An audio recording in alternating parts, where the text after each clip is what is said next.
नमस्कार। न्यूज़ डंका में आप सभी का स्वागत है। मैं महेश विचारे। दोस्तों, आज देश में इस तरह का वातावरण है कि कई सारी ताकतें जो कि देश में भी है और देश के बाहर भी हैं, जो चाहती हैं कि भारत में कहीं ना कहीं एक अस्वस्थता का वातावरण तैयार हो, असंतोष पैदा हो। कुछ लोग भारत के ऐसे भी हैं जो कि किसी राजनीतिक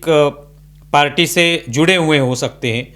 कि वो चाहते हैं कि यहाँ पे जेन जी का आंदोलन हो, ताकि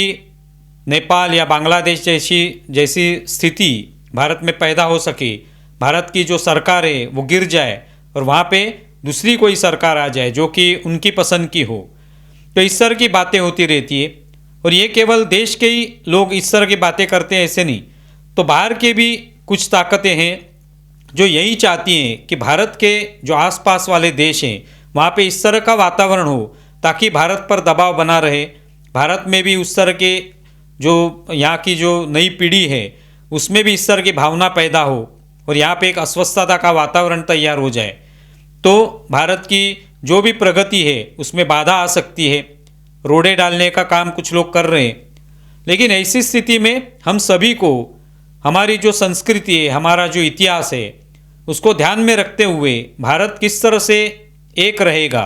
इसके बारे में सोचना होगा। अभी केरल में उस तरह की एक स्थिति जो है वो हमें दिखाई देती है, क्योंकि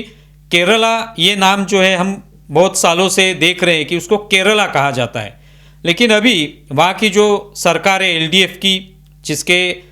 मुख्यमंत्री है पिनराई विजयन, जो कि वामपंथी पार्टी की सरकार है, उन्होंने एक प्रस्ताव पिछले यानी 2024 में दिया था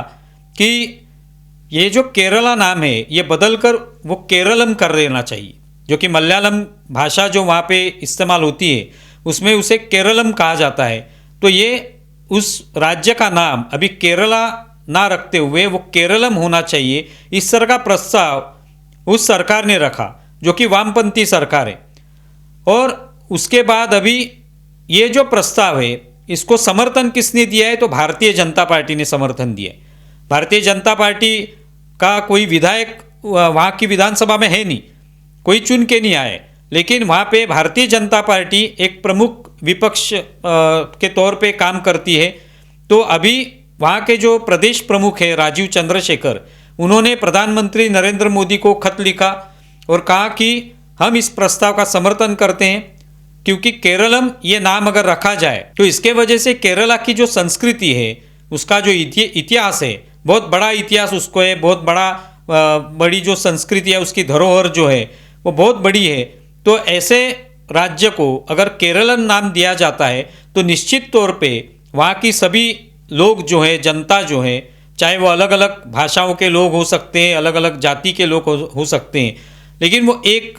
छत के नीचे आ जाएंगे। वो सभी चाहेंगे कि उसका नाम केरलम हो। और ये इसके लिए राजीव चंद्रशेखर ने चिट्ठी लिखी और कहा कि प्रधानमंत्री से बात की और चिट्ठी के माध्यम से कि वो चाहते हैं कि पिनराई विजयन की सरकार ने जो भी प्रस्ताव रखा है उसका वो समर्थन करेंगे, क्योंकि उसके माध्यम से केरलम नाम के माध्यम से जो भी ऐसी ताकतें केरला में भी हो सकती है जो चाहती है कि केरला में एक विभाजन हो जाए, केरला में जो डेमोग्राफी बदलती हुई नज़र आ रही है तो उसमें विभाजन हो जाए, ये सोचने वाले भी कुछ लोग हैं। तो उनको एक तरीके से उनके नाक में नकेल कसने का काम इस तरह की कदम पिनराई विजयन सरकार उठा रही है, उसके वजह से हो सकता है। तो इसीलिए भारतीय जनता पार्टी उसका समर्थन कर रही है। एक तरफ तो देखते हैं हम लोग कि केरला में भारतीय जनता पार्टी और वामपंथी दल, इनके बीच में किस तरह का संघर्ष होता है, लेकिन फिर भी भारतीय जनता पार्टी ने उसको समर्थन दिया, क्योंकि भारतीय जनता पार्टी इसका विचार यही है कि संस्कृति, इतिहास, जो हमारी धरोहर है भारत की, इसके बारे में जो भी अच्छा निर्णय लेगा, जो भी सकारात्मक निर्णय लेगा, उसका समर्थन करना, यही भारतीय जनता पार्टी की विचारधारा है, राष्ट्रीय स्वयंसेवक संघ की विचारधारा है। तो इसके लिए ही उन्होंने इसका समर्थन किया है। तो इस माध्यम से एक तरीके से संस्कृति भी बनी रहेगी, इतिहास बना रहेगा, लोगों के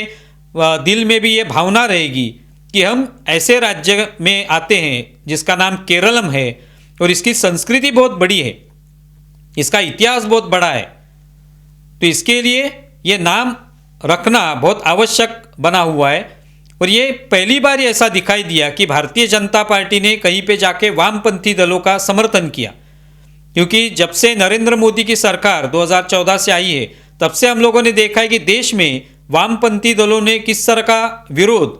मोदी सरकार को किया, भारतीय जनता पार्टी को किया। और आज तो इस तरह का विरोध दिखता है कि बहुत सारे लोग, केवल वामपंथी नहीं,